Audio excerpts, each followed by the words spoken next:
Well, it didn't happen too much today in the third day of the Australian Open. All the favorites went on easily sailing, I would Sailing, say. yeah, some of them more easily, some of them struggle a little bit more, like Wawrinka, for example. Yes, Wawrinka with Faya, but Faya, is a Colombian that every time he has to play Swiss, he tries hard. There was quite Once he was close to beat the Federer in Wimbledon. And there was quite an atmosphere on the court with lots of Colombian fans that were cheering and so supporting him. So for Wawrinka was a little bit of a tough match. Yeah, only 8 games lost instead by Djokovic versus Leonardo Mayer. Ferrer won easily, so won it also Berdik, Gasquet with Davydenko. So, I mean, I was a bit surprised about the way that Querrey won versus Gulbis, 3 sets to love. I mean, but in the heat, if Gulbis is not in perfect form. Then Gulbis says his own head. You never know the way he's playing. He's one of the biggest, the player who has the biggest gap from a good day and a bad day. Yeah, and you never know what he did yesterday. So. No, and what he will do tomorrow. Anyway, so... Same thing for women. Like Lina, she won with Bencic quite easily, 2 sets. Yeah. Serena Williams also won.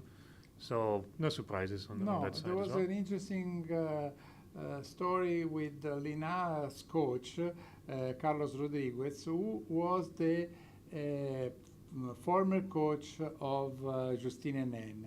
And last year, Lina was falling on the court 2-3 times. Yeah. And Rodriguez said, this is not a case. There was Accident. a reason for it. And he found out the reason.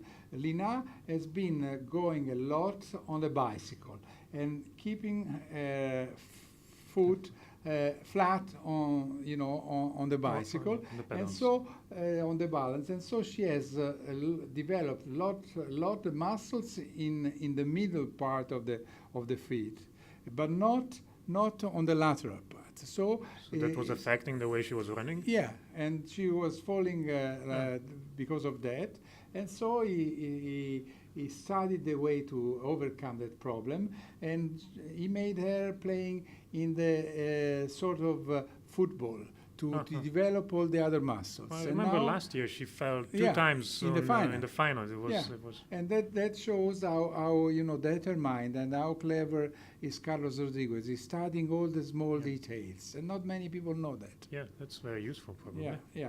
So anyway, tomorrow we will Federer, see Nadal. Federer on a different court. Not on the Rod Laver Arena. What's happening? It's It's happening, Armageddon. something unbelievable. See, after 63 consecutive matches, Federer was always on the Rod Laver Arena, and suddenly, I don't know, they don't respect him anymore? Or Well, you have to remember that they tried to schedule him on the Hisense already in 2012 with Andreas Beck, but Andreas Beck got injured, and so he couldn't play the match. So this is the second time they try in the last 9 years to schedule him on a different court. Well, tomorrow they're trying, and they probably will be successful. I mean, he's getting older. I don't know. I guess one of the reasons is that Nadal is playing a young Australian, and he's going to be on the Rod Laver. Kokkinakis.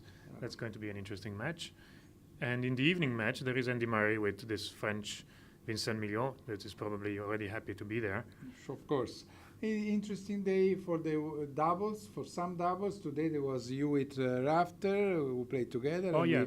It was a lot of fun, interesting. And tomorrow we'll see the 2 sisters, Williams versus our Pennetta and Mladenovic.